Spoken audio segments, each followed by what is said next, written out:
Welcome to the Agile Talks, and in the same day, in the same time, we are here together. I'm again excited to get today because we will talk with Al Shalloway, who is the co-founder of Success Mentors University. And before to invite him, let me introduce to this month's program. And today we will talk with Al Shalloway, and all weeks and all Wednesday we will talk with you, and also we will be with you about different topics. And next week we will talk about safe, and the other week we will talk with Dave West, who is the CEO of Scrum.org. And then end of this month we will talk with Niels. And this is a new topic, beta cortex. Now let's invite Al and learn together.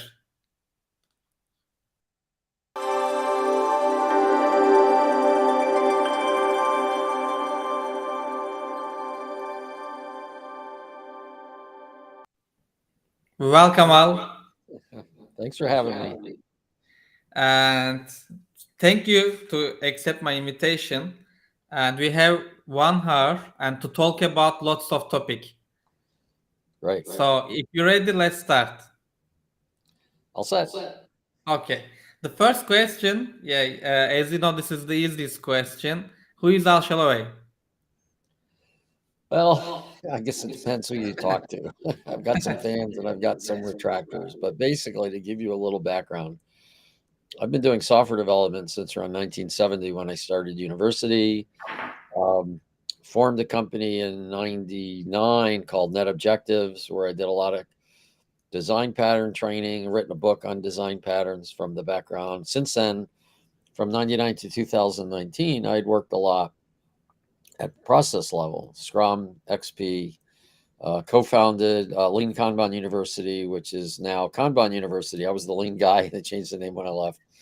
Uh, and was a safe, was the first SPC trainer outside of SAI, as a matter of fact. And Dean let me do that quickly because he knew Net Objectives was doing Agile at scale for a while. I left there after a few years. I'd been a gold partner and I'd been also a contributor, but I wasn't particularly pleased with the direction it was headed. I felt it wasn't organized around the value stream. It didn't have enough science in it, and it had a bad product management model, which it still does, in my opinion. It's a great start at times. You can take advantage, get started, but I have ways of improving it as well. Anyway, in 2019, I sold the IP of Net Objectives to the PMI. And I took, they mostly wanted my Flex system, Flow for Enterprise Transformation, which we turned into the Disciplined Agile Value Stream Consultant Workshop, which I still teach. Joshua Barnes and I co-founded Success Mentors. So I'm actually with Success Engineering, but I'm also with Success Mentors. Success Mentors is basically a joint effort between my company, Success Engineering, and Joshua's Process Mentors. You can see the play on the names. And we offer courses jointly. We do the Disciplined Agile Value Stream Consultant through it. He does all the other DA stuff. I don't do anything from Disciplined Agile except the Value Stream Consultant. I have my own workshops. I have just announced Amplio Lite, which is a more powerful but simpler model than Scrum. Amplio Development, which you can think of as Nexus, although it predates it and it's very advanced. And then a couple other things, including a year-long study program for really experts and things. So I have kind of left some of the technical stuff behind. I have people I can recommend to you, by the way, if you're interested. A couple of great trainers I knew at Net Objectives who still teach. But I'm more interested in now focusing on, I got all that tech stuff, I got all that process stuff. But what I'm really doing is I'm trying to create a new way of doing training. I've been studying this for 15 years, and this is my main interest, is how do we teach thousands of people more effectively at a fraction of the cost? And this takes a new kind of training, and I'll stop here, but you can ask me about that later, because I think the training, intentionally or not, I'm not going to ascribe motivations to people, but I think the training we have now in the Agile space encourages ineffectiveness. So you need more consulting and more coaching, and I'm committed to stopping or providing another alternative, I should say. And so that's who I am. That's why I consider myself. How do we take? Well, I just got this idea. This is going to be the first public statement of it. I kind of consider my mission as like what Henry Ford's was with the Model T, where he came up with economical cars. I'm trying to come up with economical, effective in the workplace training. So you don't need all this other heavy expense. That's what I'm up to. Okay, and also you have lots of experience about the different type of topics and some frameworks, also the safe part and Kanban University and Discipline Agile. I'm fan of the various stream consultant content. So before the jump, I will ask some questions about Amplio. But before this part, let's talk about again the some easy questions. But the question is easy, but I know the answer will be a bit complicated. Maybe. Question is coming. What is business agility? Okay, so this is something at Net Objectives we started paying attention to around 2006 or 7, I think.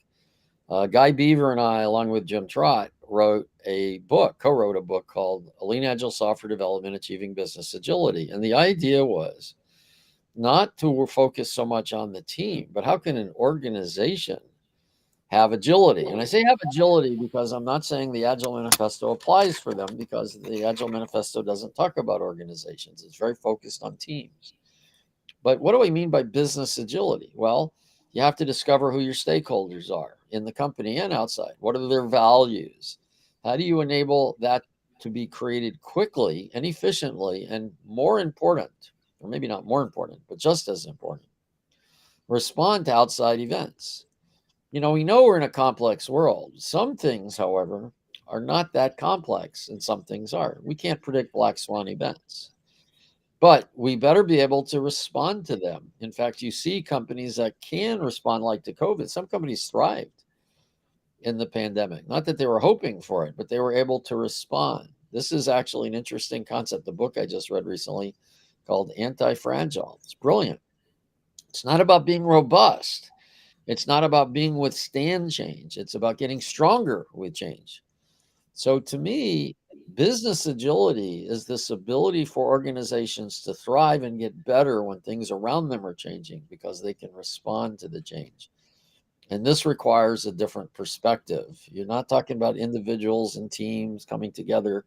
You got to look at it holistically. And it's unfortunate that this isn't done much.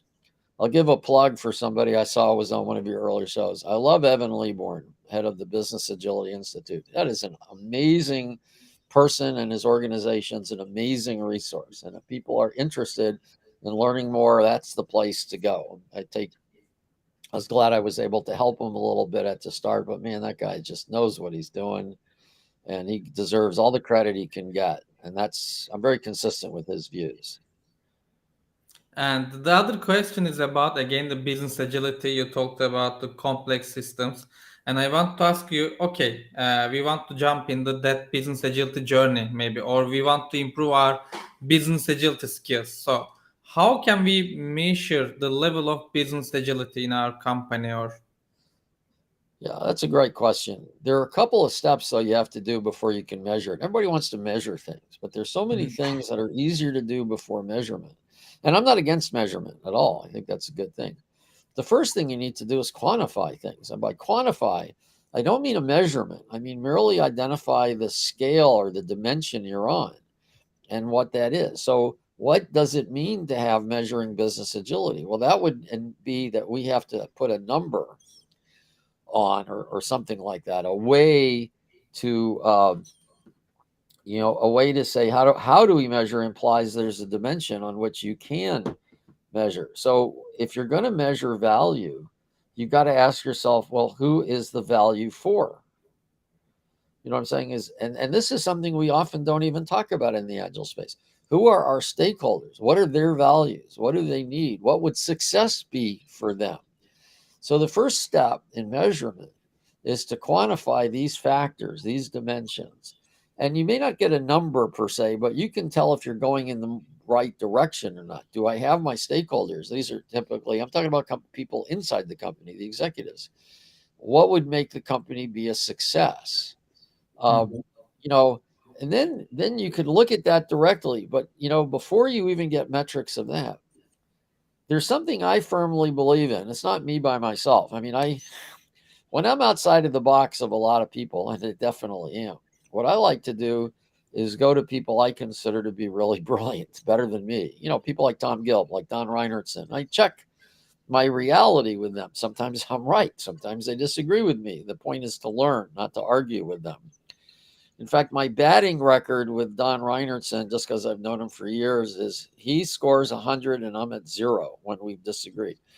But I still always come and ask him questions like I don't know, because I don't believe in authority either. I just know to listen to him because he's probably going to win. Tom Gilb, it's maybe 30-0, but that's only because I haven't known him as long. There are a couple of points. Maybe we're tied on a couple of points with Tom because I come at it from a bit of a different angle. But anyway, so you first got to look at, what am I going to measure? I call that quantification. I got this from Tom, by the way. You can quantify anything. Then what you want to do is you can go two different directions. And to be candid, I'm not sure I've got the best way to do this. Tom's got more. Tom Gilb's great resource. You should look him up. I'm going to be promoting his work more. He's got so much. The problem is there's so many things he's got. It's hard to see where to focus. But I'm going to start putting some things out on like an easier path to Tom Gilb. But anyway, one approach is, okay, now let's start measuring value delivered as we've decided on from the value of the stakeholders and what success is. Are we within the measure of what we said? You got to quantify it. You got to start saying and specify it, and then you see if you're meeting it or not. So that is one way, and I think that's the better way, but I will admit that's not the approach I'm taking right now, because there's another way that I think is very valid. And that is to attend to something is highly correlated to success. And this I'm confident of because I've been looking at this for 20 plus years. And things that are highly correlated from success is, do you have the ability to get super fast feedback so you can correct and see what's going on?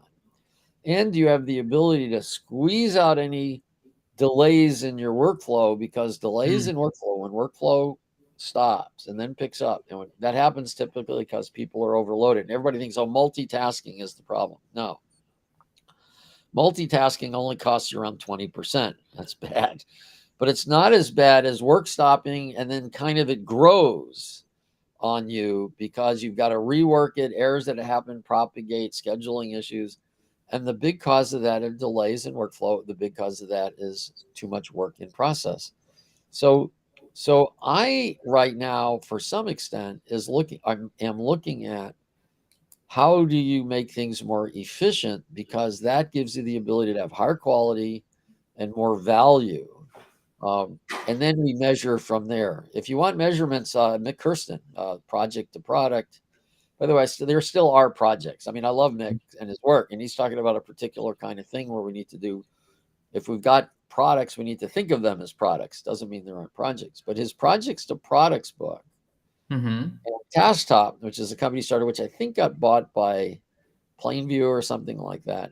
Yeah. They have a very good quantification measure, and its stuff is based on lean, which is my stuff's based on lean flow and the theory of constraints. So if you actually want to see the best way to measure things, I'm a big believer of TaskTop from a tool, and I'm a big believer of Tom Gilb's Val plan. He's got an amazing tool to do this connection of success and value. I mean, it's just stunning.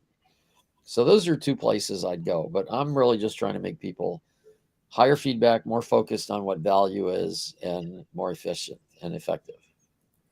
Okay, the other question is about that delays. So lots of executives, or lots of companies are saying, okay, if you want to remove that delays, let's show us your transformation roadmap. So what do you think about how can we start our agile transformation journey? Because when you say, okay, let's check your delays and try to eliminate them, uh, there are lots of executives waiting some funny presentations or colorful presentations. What do you think about that part? How can they face with the reality? Or Well, I think what you have to look at is, what is your model for improvement? And a lot of people right now are using frameworks. But I believe in doing the work itself. What can you look at directly? And what we can look at directly is, if what we're saying is we want more value quicker, and we want to be more efficient in the process of it, and we want to have less risk in the process of it, then my experience is the best thing to look at are value streams.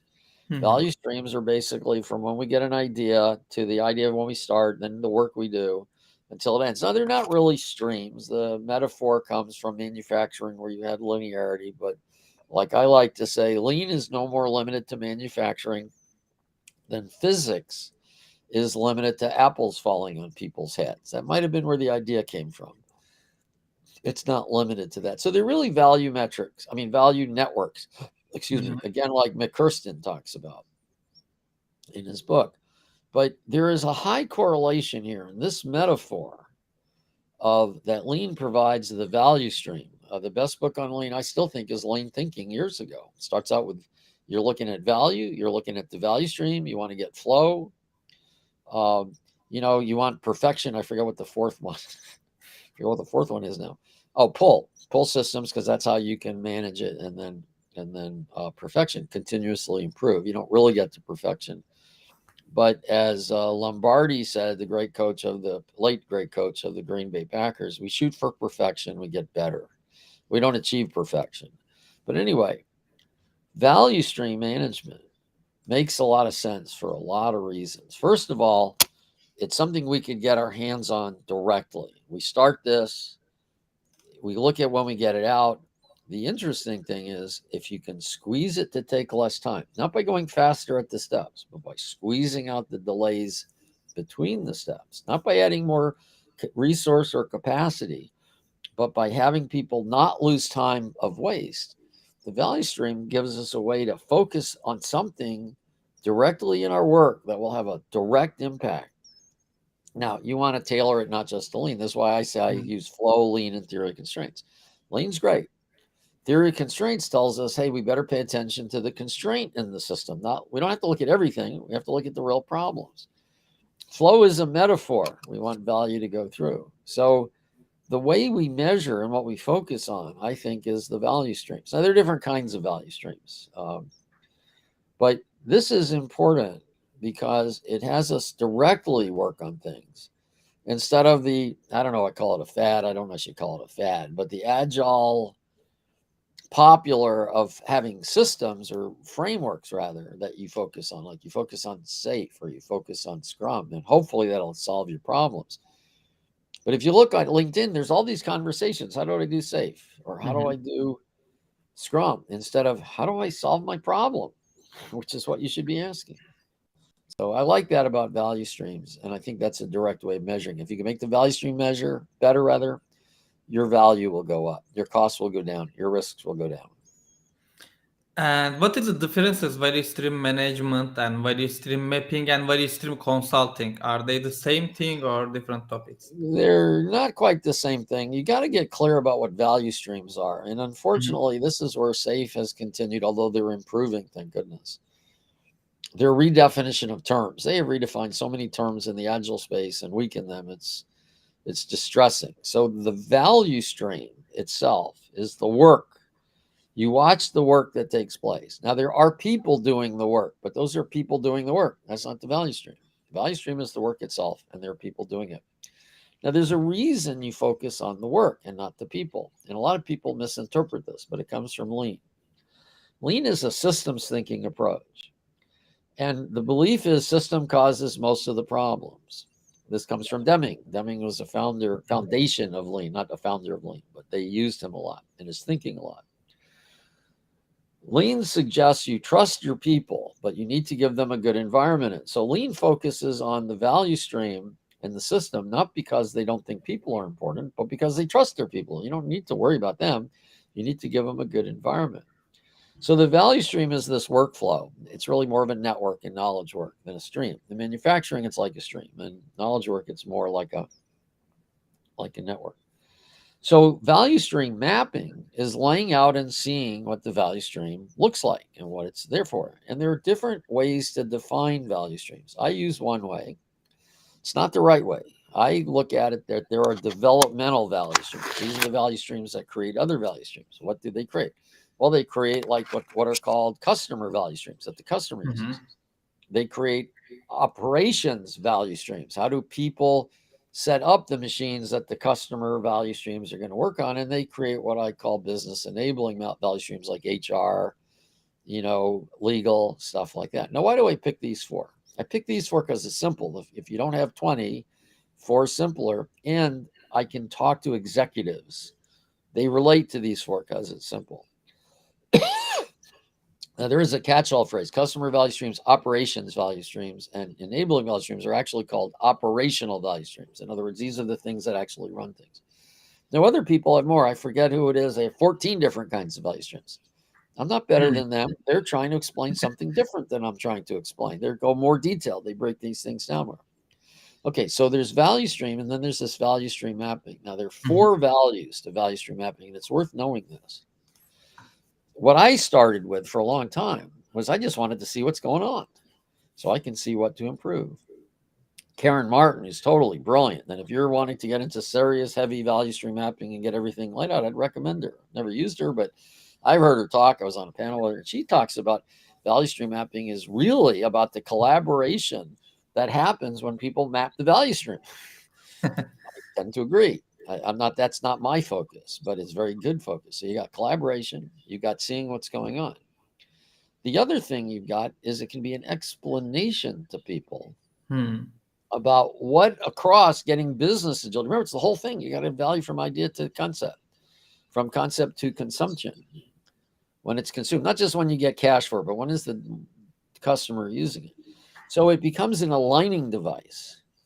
Not through the collaboration, but through the vision. And then the last thing, which is kind of related to the aligning device, is if you have to make local decisions, which you do.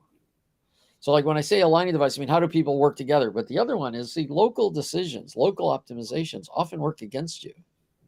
Actually, starting a Scrum team to learn about Agile can actually work against you. If you take all your best people and put them on the Scrum team, you've solved the team problem. You've actually made the rest of the organization worse because some of your best people are gone. So the value stream, when you keep it in mind, can let you see as a team or as a group, I can see how my changes will affect the whole. So that's a way of individually aligning, not just across the board aligning.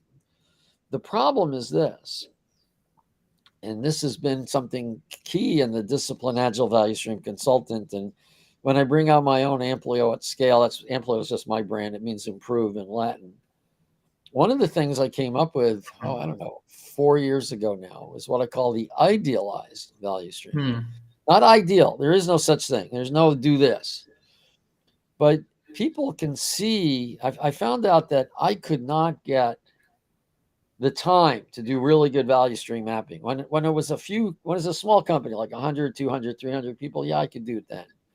In fact, one time doing value stream mapping, an hour's work after doing the value stream mapping, we got 100 development person group improving their productivity by 20% by just seeing the problem wasn't with the group, it was with somebody else. We had a conversation, we fixed something that was setting up the problem. That's part of systems thinking. But as companies gotten to be really big, you can't do good mapping in a matter of hours.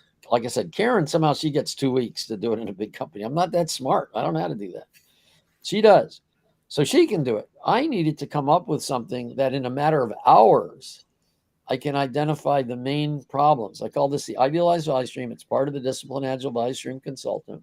And it's kind of a Pareto analysis. It just takes a couple hours. Now, you don't get the whole thing, but you get to see the areas, and then you can drill down on those. It's much less expensive. But again, after it's done, the value stream metaphor is a really powerful one. And let me ask some questions which are coming from our attendees. I think you answered these questions, but maybe you can add some points. No, it's a great question. There are 2 or 3 issues here, so I'm going to try to tease them out. And if I don't do that successfully, you should ask it again. Okay. There are 2 questions here. First of all, you only need to do value stream management across an organization when the value streams overlap, which they usually do. So I'm not saying this doesn't happen, but you don't have to do it for everything. And it usually overlaps at like the PMO level or however you're doing your allocation of funding for things. And it also often overlaps at operations and DevOps, things like that. So value stream management there is we want to see how the value streams interact with each other, and we want to isolate them. And this is why I say you want to focus on the value stream itself, not the people, because there are going to be people in both streams. You'll see that by seeing how they overlap with each other. And what you now want to do is how can I decouple them, decompose the value streams to be more independent. I don't know that you are bringing this question in, but this is one of the things SAFe doesn't do. That they lead you to the water, but then they're missing some concepts. They don't take you away. Agile release trains, and for those of you who are not familiar with SAFe, these are like big groups that have usually multiple products, up to 125, 30 people or so. And sometimes it takes more of these to get a product out the door. The nice thing that SAFe provides at the start, it lets you see the value streams and the way they're interacting and all the dependencies. But now you need to take these streams and pull them out into their own modules, per se, their own groups of people, per se. But you do it by looking at the work and saying, what capabilities do I need to do this? So value stream management at large organizations is a combination of seeing how do I make each stream better and how do I make the streams independent of each other. Now, there's another piece that I didn't mention yet that is also important, and that's what do you do up at the front end? And there are a couple of ways to do this. And this is where I actually think the weakness of SAFe is. I don't like their portfolio management system. It's just too complicated. And I couldn't get Dean interested in our approach at Net Objectives that we had pretty good success with. And what you want to do there is look at, again, the values of the stakeholders. What are what we call the investment pillars? This is lightly touched on in the DAVSC, maybe more than light, but it needs more a little bit. In other words, how can you get different parts of an organization working together by looking at what are the values of the organization, or I should say maybe division, because it's not the whole company usually. You know, if you got a company like Amex, I'm just throwing that as a known example, not example of anything we did. But Amex has got, they got financing, they've got credit cards, they've got a whole bunch of stuff. So those divisions probably have their own independent value system. But if you're on the same P&L, well, what is the thing of interest for this P&L? And then at the front, see, this is kind of the odd thing. It took me a long time to actually figure out. The value stream, there is a value stream of the stakeholders to see what are they interested in, and that creates the context for all of these others. It's not part of the same development value stream. The development value stream, things get kicked off, and then done. And one last point on this, because I think this is the real problem with Agile at scale, is there is a missing concept. It's missing because most people aren't doing it. We have it, and Tameflow has it. We call it a minimum business increment, or MBI. Tameflow by Steve Tendon, another great approach, different from ours, based on theory constraints. I won't say which one's better. I admit Steve's got a lot better stuff, and he's got brilliant stuff. You should get him on your list. I mean, he's just brilliant. Tameflow is just brilliant. They're taking a different approach to get it out to the masses than we are. But they have what they call a move. And the idea of an MBI and a move is what's the next thing we can build that will enhance the products we already have. This is not a minimum viable product. The minimum viable product is I'm discovering if something is a product. Do I have something? One's an investment for money coming back, and the other one is a discovery. MVP is a discovery. Now, forget how SAFe uses MVP. They bastardized that in so many ways. They've destroyed it as a value.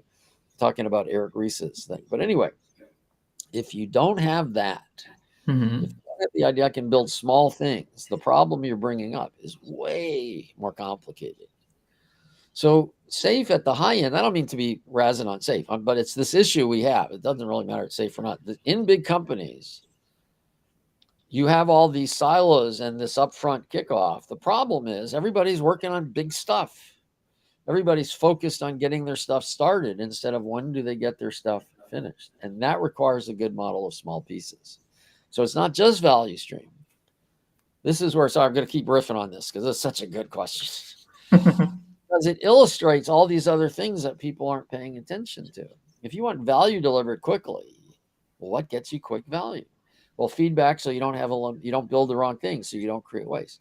You know what? smaller items go through the development process faster than big ones. That's duh. But people don't talk about this a lot. Delays in the workflow cause waste, but big items cause more delays than little items because it takes more people, more capacity. The scheduling is difficult. So we need to start looking at what I call first principles. Actually, I don't call it. Somebody else came up with this definition. A first principle is it's there. It's like we observe it, but it's based stands on its own. Like I said, a few of them already. Delays in the workflow cause waste. You can think of this as the just-in-time model from Lean. Working on small things that go through faster. Feedback eliminates working on the wrong things. There are about a dozen of these, not even quite that many, but you can go through and look at it and say, this is how I'm going to get my work done. So the answer, where I haven't belabored it already, is look at what first principles relate to this and what are you not doing, and that would be the guide. Okay, that's the end of that long answer. It was a Okay. great segment. I liked it. And the other question is about, you mentioned the system thinking. Okay, who is the accountable responsible to manage that systems in the Well, company? systems thinking is not so much managed as much as it's noted how it works. Mm-hmm. Like, in the sense, the Agile Manifesto brought up a lot of issues that we should look at, quick feedback, iterations, things like that. It actually leaves out systems thinking, which is one of the reasons I never signed it. I love it. Don't mean it as a chastisement of it. I mean, I remember what it was like from 99 to 2001. There were a bunch of us trying to figure out, what is this thing? I was calling it incremental, iterative, integrated learning. I was like, oh, that's a mouthful. I3, horrible. It's horrible. That's all I could think of. So when Agile came out, I said, oh, this is awesome. But I read the manifesto and I said, people over process is a statement as if the two were somehow separate. And in that case, yes, people over process makes sense. And I know what they meant. What they meant was, because I'd been in it, P plus. Oh my God. I'd been in that for years, where you had to do this and you had to do that. And of course that's bad. Of course that's bad. But what's ignored is that if you have a good system, a good environment within which to work, things even like just checklists to make sure you're thinking about things, people become a lot more effective. So I used to talk about it, systems and process. How do you get the two to work together, not one at the effect of the other? Don Reinertson, who in my mind is one of the top two folks thinkers in the industry, Product Development Flow, Second Generation Lean Product Development, is a seminal book. It's now, I guess, 13 years old or something. He talks about a people times process. How do you get the two to collaborate? I mean, to work together, to synergize. So systems thinking also goes all the way back to Edwards Deming, and he claims, and I've seen evidence, that most of our errors are what he calls systemic, common cause errors. They're due to the system. Give a simple example in software. If you have developers in this country and you put your testers in another country, it ain't going to work well. It just isn't going to work well. It's a bad system you're in.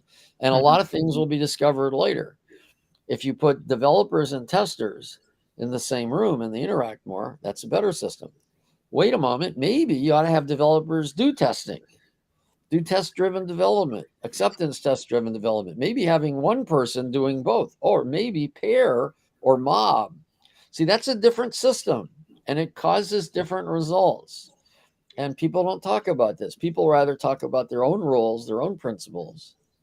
And we see stuff happening in the industry and people make excuses for it.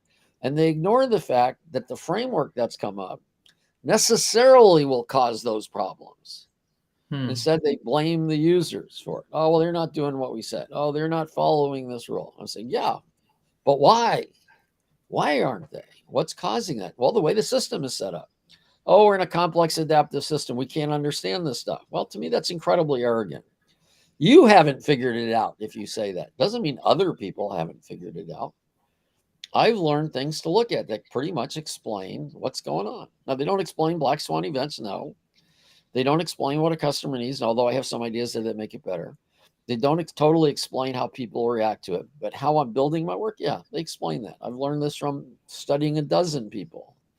I mentioned Reinertson and Gill, but Kent Beck, who's XP, Ward Cunningham, Ron Jeffries. I mean, the list is long. And when you study that and you see what's going on, Ellie Goldratt in particular, with his book called The Choice. Everybody knows the goal, but The Choice, he lays out, he makes a claim that as complex as things are, underlying them are just a few factors that control it. And if you can get your hands on those, I call these factors for effective value streams, as a matter of fact. And in knowledge work, there are just about 10 of them, or they're more, but they're 10 that cover 90%. And when you look at those, what you can do is figure out what's going on. Now, you might be wrong because some things are complex. The relationships aren't there, but then you discover something, why you're wrong. So you're always learning or improving, and learning is improving. And we have two questions, Sure. other two questions. Before we jump them, I want to ask you a question because I like the double loop learning, single loop Oh, yeah. learning, and also triple loop learning. As I know, I don't know what's triple loop learning. I know Yeah. double and single, but It took me a long time to really understand triple loop learning. One of the best ways to learn something is to try to teach it. I'd heard about it a long time ago. I was at a conference. I hadn't even heard about double loop learning back then. This was about 13, 14 years ago. So single loop learning is like I'm doing something and I'm learning how to do it better. Okay, like let's say we're doing daily scrums or daily stand-ups or something. Well, how do we run them more effectively? Because that's single loop learning. Because we've got this one loop. It's like a thermostat that you set between 70 and 72, and it sticks in between. Now, double loop learning was by Chris Argyris, and somebody else might have helped him, but he's the name about it. So double loop learning is, well, maybe we should question our assumptions about why we're doing this thing. And there's an interesting book, if you like architecture, How Buildings Learn, that talks about this really well. It's kind of interesting. Buildings and software seem a lot different, but he talks about single loop learning is about getting better at your habits, and it kind of encourages the habit and it almost enforces the habit because you keep doing it, keep doing it, keep doing it, you get better at it. Double loop learning is about questioning the assumptions that underlie that habit and see if there's a better thing to do. Like Google has done this with Google Nest to some extent. Instead of keeping it between 71 and 73 or whatever you're doing. And some people say, well, at night you can change the thing.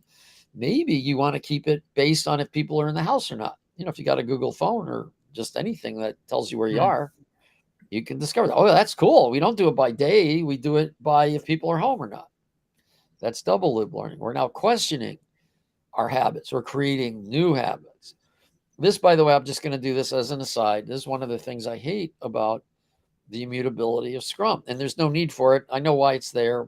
There is a need for it from the mindset you can't understand things. But basically, this means if you're there doing Scrum, it's very hard to question the habit of we got to do daily Scrums. Why? Because if you don't do them, you're not doing Scrum. You were hired to do Scrum if you're a Scrum master. And believe me, more people are told to do Scrum than choose it on their own. So you can't just say, oh, I can question this. So there's a certain lack of questioning. Now, there's another difference between single and double loop learning. In single loop learning, you're kind of inspecting and adapting. What happened? How do I improve? In double loop learning, it's more like the Deming cycle, or Deming short cycle. Plan, do, study, adjust. In other words, I plan and I do, I see what's going on. Yeah, I got single loop learning, but I'm also going to question my model, my understanding. Remember, delays cause waste, system causes the errors. Okay, now what's triple loop learning? Okay, this took me a while to say. This will be a bit complicated, I think, but it's when you think of it as layers of an onion, it's not so bad. So single loop learning is getting better at what you're doing. Double loop learning is asking the question, should I be doing something else? And triple loop learning is getting better at questioning your assumptions. Oh, okay. Because a lot of us aren't good at questioning our assumptions. There are lots of, we live in echo chambers. Everybody lives in an echo chamber. I live in an echo chamber. But I know that. Now, knowing you live in an echo chamber doesn't get you out of the echo chamber. A lot of people, oh, yeah, I know I'm in an echo chamber, so I listen. No, you're in your echo chamber. Everything gets filtered. So what triple and double loop learning is about is recognizing that with double loop learning, you've got to question your assumptions. And with triple loop learning, you've got to improve how you do that. The way I do it is I have a lot of smart people around me that I ask them to tell me when I'm wrong. Actually, these people are smart enough, they don't need permission. But I say, thank you. You're right. I missed that. Thank you. I didn't know that. And when you start thanking people for telling you when you're wrong, people love to be smarter than other people. It's no problem being told when you're wrong. Now, your ego suffers sometimes. I won't say my ego doesn't ever suffer, but I'm more committed to learning than feeling good about my ego. And, you know, that's kind of, I guess, my wife's job. She's always telling me, she loves me. We've been together 35 years. And I mean, she actually will tell me when I'm wrong too, but it's like support. And then these people, we know we're all in it together. So that's what you want to do. That's how you get out of your echo chamber. People have different echo chambers, and you listen to people's other opinion about echo chambers. We can see the echo chamber of other people. We can't see our own very well. So get people around you who see your echo chamber and will tell you. And that's where triple loop kind of comes in. That's when you, like for me, years ago, I learned, I got to really pay attention to how people interact with all this stuff. I mean, I've known this now for like 20 years, but 20 years ago, no, it's just here's how you do it. That's wrong. You got to look at how people's learning limitations are. By the way, I meant to say this early when I started. I am the co-founder of Success Mentors, but my own company is Success Engineering. So I think I did say that. Maybe I did. The Success Mentors is a play on words of Joshua Barnes, my partner in it, where we offer joint courses. I'm Success Engineering. He's Process Mentors. We just joined the name. We do offer a lot of things together. So it's a great place to go look. Learn.successmentorsyou.com. And also, one of our attendees asked a question about that. How can I get information about your new education system? Yeah, the best way is to go to my website called successengineering.works. Okay. Okay. And there are free courses I offer. I admit I'm part of me is just educating in general. So I have this thing I call the Amplio Community of Practice. You can also go to Success Mentors and look under it. There's a heading called Amplios. Amplio means improve in Latin. So if you're interested in just learning generally, the Amplio Community of Practice is doing that. But I have right now, I guess, 4 workshops. And the general approach, and this is, I do think I'm unique in the depth I've taken it, but I've really combined a lot of interesting ideas. One thing is we know we learn better in the workplace, not in the workshop. That's why people pay for a lot of coaching. But about 15 years ago, I think it was about then, I asked myself this question. It's been driving me for 15 years. I'm not kidding. And it might have gone back further than that. But the question was this, very simple question. Because remember, I'm CEO at Net Objectives at the time. And the question was, if some huge company, like I'll just throw out American Express again, not worked with them, but just an example. If some huge company said, Al, we want you to educate tens of thousands of people here, but you got to use our internal staff of educators, 2 or 3 people, and you can at most use one other person. In other words, we got to do this economically. What would you do? So I've been studying different education methods, and there are 3 or 4 things that have proven to be useful. One is full day training, half day training is horrible. This is why no university does it. This is why you take 3 or 4 courses spread out over time. So just spreading it out over time. I call that incremental learning. The other thing is called flipped classroom. This has been around quite some time. Somebody outside of Harvard came up with the idea, but Harvard's really promoted it. It's been picked up by most all the remote colleges and education. Flipped classroom means instead of lecturing people and then giving them homework, you record things, give them that, and then work with them on the homework. Okay. Now there's another thing though you can add, and is to use collaboration boards. So what I do is I'm trying to get these people learning over time. So I'll take a curriculum and then I'll break it up depending on how much there is. It'll be maybe 6 weeks. It'll be maybe 13 lessons, something like that. My 6 weeks is what I call Amplio Light. My Amplio development is longer. And what I do is I give them a recording and something to read. It takes about a half an hour. Then they come in and there's some exercises, and then they come into a live session to talk with me and to go over that. And then they try something in their workplace to learn it, use it, get feedback, come back to a Q&A session. And this cycle repeats every week. And it's also done in a way where people can navigate the system as they want to. This eliminates a lot of the need for coaching because you're basically getting your questions answered over several months' time. Now, if you want to accelerate it, you can because the lessons are recorded. So I need to learn this in a week. Okay, great. Just listen to all the recordings in a matter of a couple of days. It'll be brain overloaded, but then stay in. And I also enable, if it's a 4-month workshop, you can get in and stay for 8 months because maybe you can't keep up. So this is the real thing we need. We don't need more knowledge. We need better ways to teach it. We need a way that then I'm developing this. This is what my ACE program is about, is then how can they take it and put it and instill it inside an organization? So HR and training organizations inside a company can teach this so they can get it to work for them. Okay, and also Tolga said to us, yeah, he's interested. And we have three or four. We have four questions. Sure, I'm happy to answer questions. I love answering Okay, but questions. we have maybe 15 minutes. Oh, okay, yeah, see, I Okay, go maybe. on. I warned you. I warned you. Okay. And also, let's start the first one. Okay. Achieving the local optimization of non-constraint value stream maybe you can directly read the Oh, very, very question good. also. Yeah. Yeah, see, that's How? great. So this is again where value stream mapping is good. Is is um, is you look to see what's slowing me down because it's like plugging a pipe. Any plug in the pipe causes the problem. So the value stream map will typically tell you that. Then you have to look for what's the cause of the constraint. And sometimes there are multiple causes. So you got to be very careful about this. Yeah, I'm looking here, but what's causing this to happen?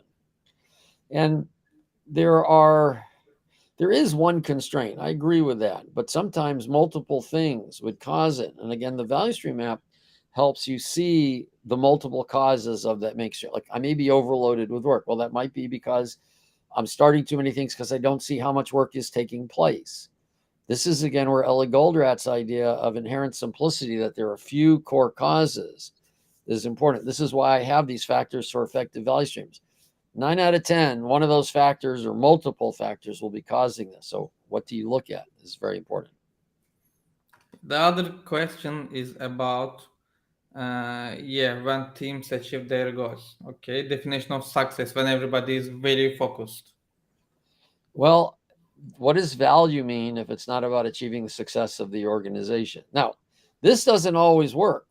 If you're working for a company like that's in the defense industry that is trying to increase costs because they get paid on a time plus cost plus basis, I don't know that my techniques will work. That's not how I work. That's not what I do.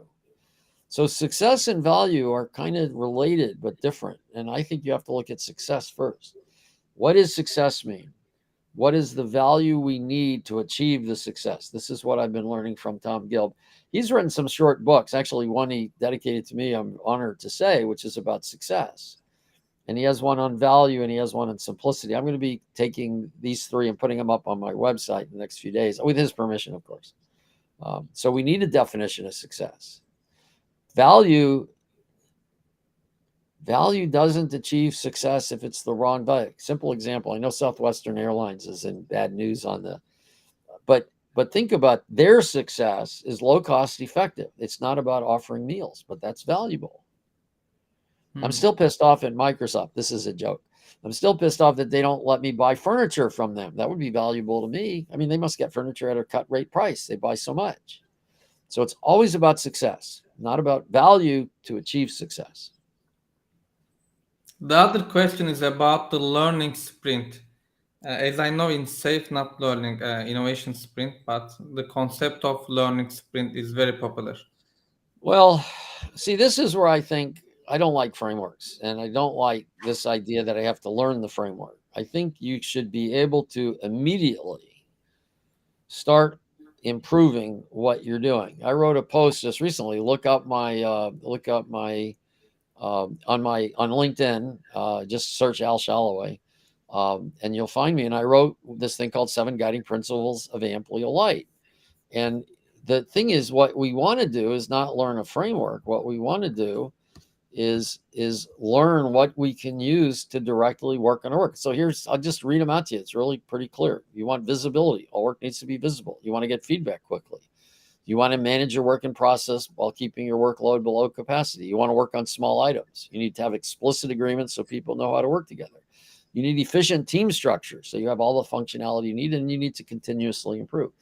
Now, it's once you start with those 7, you can start with those 7 things, and you can be given little insights on how to achieve them. You don't need a learning sprint. Look to see where you are, Look to see if there are any immediate changes you need to make. There are usually some that you can make right away, some you can't. I don't believe in the do it in Scrum where you jump to what Scrum says, or you do it with Kanban method where you just start where you are and don't change anything. And now just start to learn. It'll be a little rough, but it'll be faster because you see what you need to look at. This idea that there's this big learning curve just means it's not being presented to you properly. Okay, the last two questions. Yeah, I think you answered it, but do you think adoption of agile frameworks to the company better than keeping them as is? Oh, the adaptation. Well, frameworks aren't intended to be adapted, especially Scrum. It's immutable by definition. Safe is missing things. Now, if you're already doing a framework, I would adapt it. I'd fix it. I know how to fix Safe. I know how to make Safe a lot better than it is. I know how to make Scrum a lot better than it is. But I don't like frameworks, I'll tell you. But adaptation is good, but you need it to be designed that way. And this is the way Amplio is designed. So think about the 30 things maybe you have to do in Safe, or the 20 things you have to do in Scrum. Now think about, instead of having them fixed, think about if it was like a pattern, a solution to a recurring problem in a context. In other words, you say, this is my objective, but I put them together in a language of the things holding together. In other words, you get them all organized. All this thing is a set. But now you can adapt this implementations while you keep this holistic view. See, that's what's needed.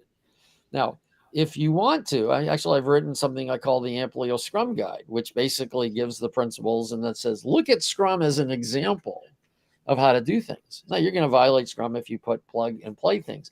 But if you meet the intention of the practice that Scrum has with this new thing, then you've adapted and it's a good thing. So I would say if you're already doing something, then yes, adapt it, fix it, make it better. But if you're about to start something, you should look at Amplio. Look, I got a book on it that's out on the for free out on the website. So it's like you can see how to do this. And then the whole idea is you take these 30 things, you discover, well, which 15 maybe I want to start with, and what are the best implementations of those. It's designed to be adapted, and it doesn't take but a little time to figure out how to do that. And is the book is the same website, Success Engineering, or Yeah, if you go to successengineering.works, look for resources. In okay? fact, by the way, I have all sorts of things up there that are free. So you could go to resources, events, presentations. I'm doing every month in the Amplio community of practice. I give away stuff. So you can look there. But in this case, look under books. I've got 3 books. One is I call Amplio Development, the Lean Agile, the effective path to Lean Agile teams. And that's where I talk about Amplio as an improvement at multiple team level, teams and multiple teams. I have what I call the being a professional coach, because what I've discovered is if you don't know how to convey something, it doesn't matter how brilliant the thing is. So at first I had it embedded in the Amplio development that I said, no, this is good for anybody. You could read this book. It'll tell you stuff that's useful. I don't care what you're doing. Scrum, Safe, whatever, be useful. LS, Flow, it doesn't matter. DAVS, it doesn't matter. And then the third book is the Amplio Scrum Guide, because I contend that if you understand first principles, and that's basically what the book is about. It's more of a, here's the mindset, here's some of the first principles. Now go, and then you can read the Scrum Guide, and then that's it. It's an extension of Scrum. It's Scrum's Creative Commons. So this is just a foundation for it. So that'll give you some ideas. And also, as I know, you are sharing some tips about your books on Twitter, so we can follow you on Twitter. Yeah. Follow me on Twitter. Follow me on LinkedIn. Join the Amplio community of practice. That's you get a mural board. We already done a few of them. We're doing one on team estimation. I don't take sides on the estimation thing. I've seen it be effective. I see it being ineffective. But what I do know is planning poker is one of the worst ways of doing estimation. Steve Bachman's team estimation, which we modified a little bit, is an easy thing to use. We're giving a mural board away if you're in the Amplio community practice, but I'll show you how to use it. Anyway, even if you're not, ACOP is free, and it's much faster, gives better collaborative results. It's based on a different model than, the planning poker is. So that's why it works so much better. We've modified a little bit to be more pragmatic, but yeah, a lot of stuff. Shoot me an email. Easy to remember the email. al.shalloway, SHALLOWAY at successengineering.works. Yeah, Look me up on LinkedIn. and the last question, what advice would you give the companies and also the individuals on the agile coach or the other consultants? But maybe just three advice. What's your advice? Well, the first thing is find somebody to learn from who has multiple ways of demonstrating things. There is no right answer. I love my work, obviously, but I'm always recommending other people's stuff because there are a lot of great ideas out there. I don't know that this is good career advice, but if I was looking for somebody, I'd rather see somebody who's taken a Kanban course and a Scrum course and say something from Amplio than somebody's got three Scrum things, because then I know they're focused on one thing. So that'd be one thing. The other thing is don't just give up because you don't understand. You don't just give up because you don't understand, but don't discount what you know. This is one of the things I get really irritated. I've been irritated at this for, I don't know, 22 years. Do not follow something. If you have to follow something to start, and well, if you just came out of college and you don't know anything about Agile, maybe you have to follow. But if you've been doing any kind of development for years, you know a lot about it. At a minimum, you know how to do it wrong. So when somebody says do this, you should understand why that's an improvement. And if you can't, that means they're not teaching you well. That's on them. That's not on you. So trust your own understanding and continuously question if ideas are right or wrong. And if people tell you have to follow, I wouldn't go there. I really wouldn't. So those are two things. The other thing is, I'll give you a couple books to read. So my favorite book, I got two favorite books. And one has nothing to do with software development or knowledge work per se. And it's called The Timeless Way of Building by Christopher Alexander. It's where I got a full understanding of how you decompose large systems and maintain how they work together because of the relationships. And this is a key thing of systems thinking. Systems thinking is not about the pieces, it's about how the pieces relate to each other. And the other book is The Choice by Ellie Goldratt. I know everybody loves the goal. I love the goal. But Ellie Goldratt's The Choice tells us how to do critical thinking and how a few things basically enable us to see what's going on in complex systems. It'll run against what you hear a lot about Kinevin and Agile and complex adaptive systems. But Goldratt's one of the great minds of our century, or last century, I should say, both centuries. So I would say read those two books. Timeless Way Building gives you a high level design. Oh, and read a couple of things by look for if Russ Akoff gave a TED Talks, 12 minutes. Best 12 minutes on system thinking. If Russ Akoff gave a TED Talk. And then join the ACOP. It's free. There's a lot of resources there. You can ask me questions. We also have on LinkedIn an Amplio Community of Practice. So this is good. Go to LinkedIn, search for Amplio Community of Practice. This is a LinkedIn group. Ask me any question. I love questions. It's not that active a board. I'd love to get it more. So get on Amplio Community of Practice on LinkedIn. Ask me questions there. I love to answer questions. You can tell that not talking is not my problem. And as I know your style, so you are trying to answer the whole questions with valuable answers. Yeah. And I think Navigate around successengineering.works. Look under resources, look under workshops, look under a whole bunch of stuff. And happy to chat.